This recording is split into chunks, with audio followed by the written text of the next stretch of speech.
What's up, you sweaty nerds and greasy degenerates?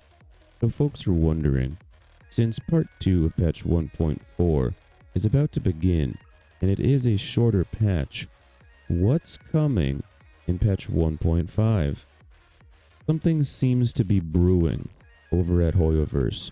Something steamy, something spicy, maybe even spooky.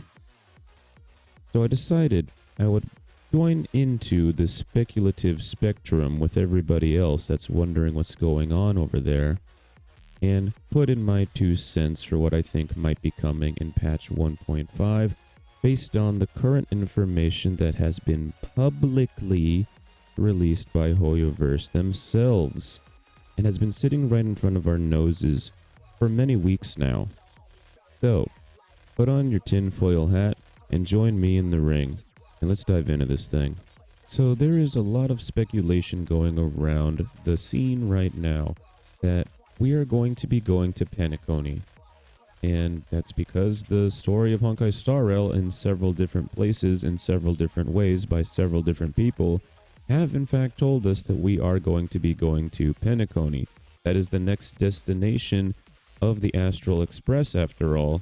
And we saw at the end of the patch 1.4 part 1 story that that's where a lot of other characters are going to be headed to as well, not just the Astral Express. However, I don't think we're going to be going to Penacony right away. I think we still have at least one place left to go before we go to Penacony. Let me explain. Alright, we're about to dive straight into the main course here, okay? The meat and potatoes. But before I do, I wanted to point out something in case this wasn't blatantly obvious to you already. Everything that I'm saying in this video is a bunch of baloney, okay? This is a giant steaming pile of crap, okay? I am making speculations, okay? Assumptions based on the publicly released information that we have from Hoyoverse so far. What does that mean? I could be massively wrong about everything that I'm saying in this video. So you've been warned. Let's move on. Alright, so since I think none of you guys have an attention span, I'm going to explain my theory first and then explain my reasoning for coming to that conclusion. Now this isn't going to blow anybody's minds. This isn't some wow, aha moment. Okay, I think that we're going to be going to the 10 Lords Commission, not Penacony. I think that we're going to hit up the 10 Lords Commission first, then head on over to Penacony, probably after that. The reason why I think so is you guys will recognize the characters that were revealed in the Honkai Star Rail official Twitter, Ho-Ho, Argenti, and Hanya, who, by the way, Hanya is hot as hell. So the reason why I think this is because we have some hints here. Notice the ghosts in the background. Notice the ghost theme here. This is going to be a new area because you see grass on the ground when we've literally never seen that anywhere in the game so far.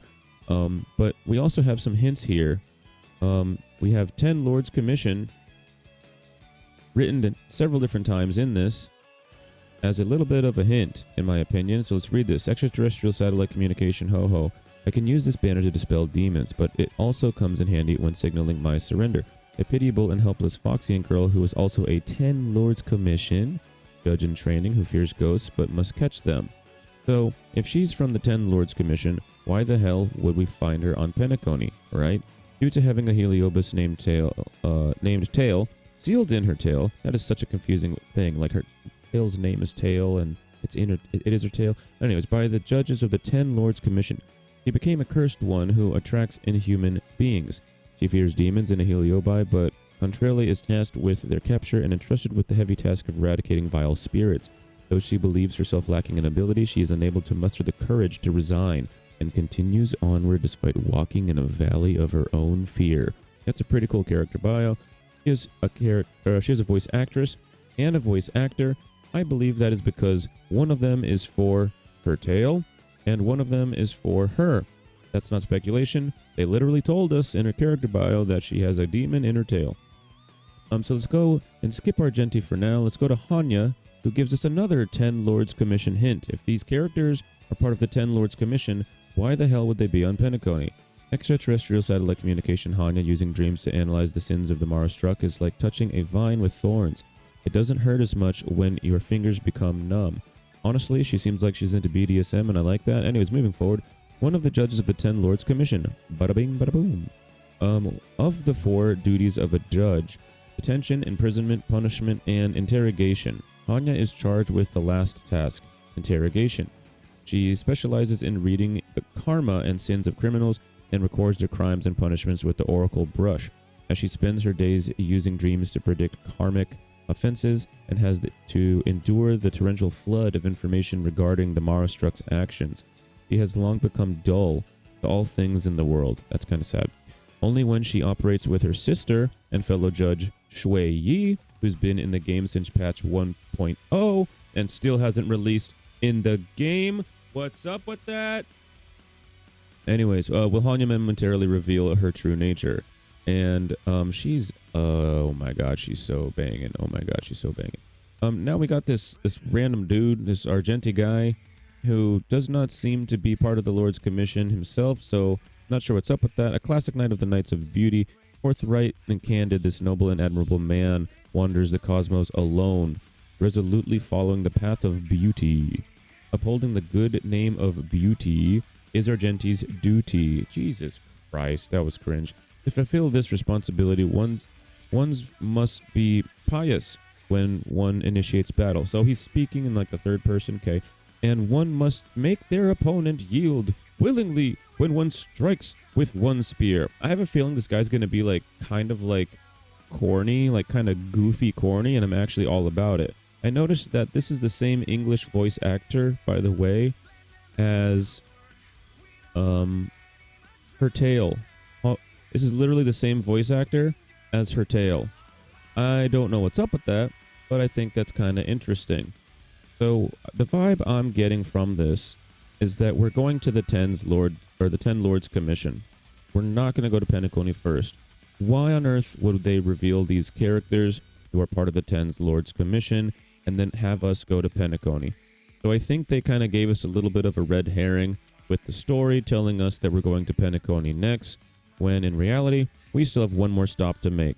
And I believe that is the 10 Lords Commission. So to everyone that thought we were leaving the Lofu, gotcha bitch, we ain't done yet. We still got some stuff to do. And what does that mean? That means we're probably getting access to a new area of the Lofu. That means new map. That means more Jade. And we're getting 3 new characters. That means we're probably going to get new stagnant shadow bosses. So we're going to get new enemies. That means we're going to get new character material. We're going to need to upgrade them. And I think that also means we're going to get a ton of Jade because we're going to get access to a new map, more missions. You get the picture. Yada, yada, yada. Probably some new main story. So I'm excited about 1.5. I don't think it's going to be as massive as people originally thought. It's not going to be Penacony, but this means we're going to get something kind of fun and cool. And then maybe in 1.6, we'll finally get access to Penacony. Anyways, if this speculative nonsense was interesting or entertaining in any way, shape, or form, please consider leaving a like and subscribe, because if you do, Hanya might let you touch her butt. Anyways, I'll catch you next time. Peace out.